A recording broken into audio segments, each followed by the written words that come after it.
One of our biggest fears is being in important meetings and not knowing what to say, or saying the wrong things and not creating the best impression. And sometimes opportunities come in such a way that you don't even expect them.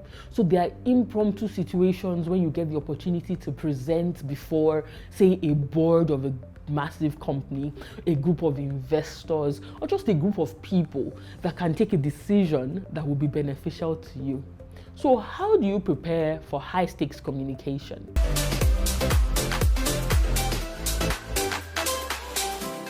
Welcome to my channel.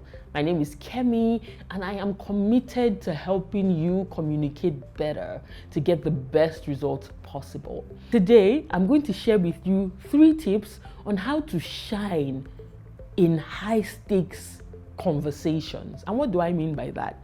Imagine that you are interacting with a decision maker. This could be your boss, this could be an investor, this could even be a friend that can link you up with an opportunity. How do you ensure that you are prepared? Do you know the number of deals that have been closed by informal conversations when one person is able to quickly and briefly articulate their value proposition to another person who believes it's just what they need, and they hire them and a massive opportunity has been taken advantage of? How do you ensure that you are that person? Whether you have notice or not, if an opportunity comes your way, you're always ready to seize it because you know how to say the right things at the right time. Number 1, be prepared. Now, usually you may have noticed that, there's a meeting that is coming up and you need to put in the work, right? And that is all well and good. In those sort of scenarios, you should not be caught on fresh. And what do I mean? If you're preparing in a meeting, don't leave it till the last minute. Begin to gather the information that you need.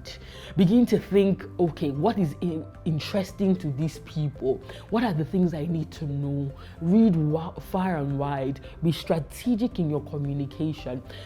Ask questions as you prepare, like what is important to them, but be ready, be prepared, put in the work. But where preparation is even more crucial is when you don't know where the opportunity is coming from, or you don't know the day the opportunity will come.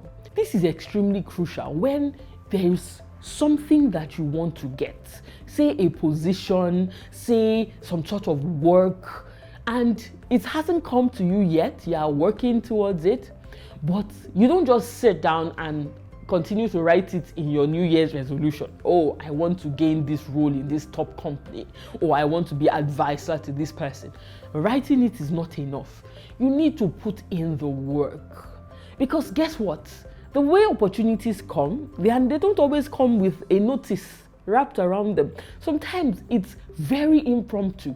How do you ensure that you are not caught unawares? It's by preparing. It's by ensuring that you're keeping yourself aware. You are learning the information that you need to gain. You are practicing how you will speak. Because when preparation meets opportunity, magic happens. And so how do you ensure that you will always soar and you would always excel in high stakes communication cases? Is by being prepared, whether you have notice or not. The second most important point in preparing for high stakes conversations is listening. Now, you're speaking with an influential person or you're speaking with really important decision makers, and all you're doing is talk. They are trying to make a point and you are cutting in and you're trying to establish that, you know what they are talking about. There's nothing more annoying and off-putting than that. It's extremely important for you to listen and listen to understand. There's a difference between listening to respond and listening to understand. Listening to respond is you just waiting for the person to stop talking so that you can say what you think in your mind is the best response. While listening to understand is you ensuring that you get the point of what they are trying to say so that you can respond in the most appropriate way. And so when you are in a high stakes situation, ensure you listen. Listen so that you can learn. Listen so that you know the best input to give. And just listen. there's no such thing as too much listening. Because what it also does to the person speaking is that it shows them that you're giving them your attention. It shows them that what they are saying to you, you consider it to be important and you are prioritizing it. And everyone wants to feel like they are being heard. No matter what level they are at, they don't want to feel like they're talking to someone whose mind is elsewhere. So ensure that you are listening actively. And then finally, in an important meeting or a high-stakes conversation, you want to agree and expand. What do I mean by this? It's possible that things are being said that you don't agree with, or maybe you have a different perspective to things. How do you present that perspective?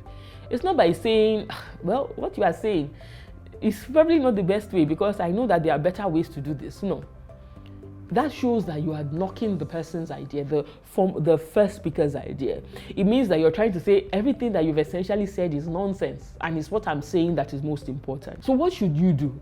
You should find a common ground on which you can agree that, okay, this person has made this point and this makes sense. But then again, you can expand on that point, or you can provide another way of getting to the conclusion that is being sought. And so it creates an impression that yes, this person is trying to collaborate, this person understands what we are trying to say, and this person is giving a useful insight on how we can get to the conclusion that we are seeking or how we can achieve the objective. And so 3 things you must always remember when you are either preparing for a high stakes conversation or you are looking forward to an opportunity that comes in a high stakes conversation. Number 1, always be prepared. Do not ever be caught unfresh. Number 2, listen. Make sure you're listening to understand, not just listening to respond. And number 3, agree and expand. Find some common ground and then provide new, useful perspective. I hope you have learned a thing or two. I look forward to hearing about your experiences of shining in this high stakes communication. And I hope all your dreams and your aspirations come true. Until next time, keep communicating carefully, and I look forward to seeing you in my next video. Bye.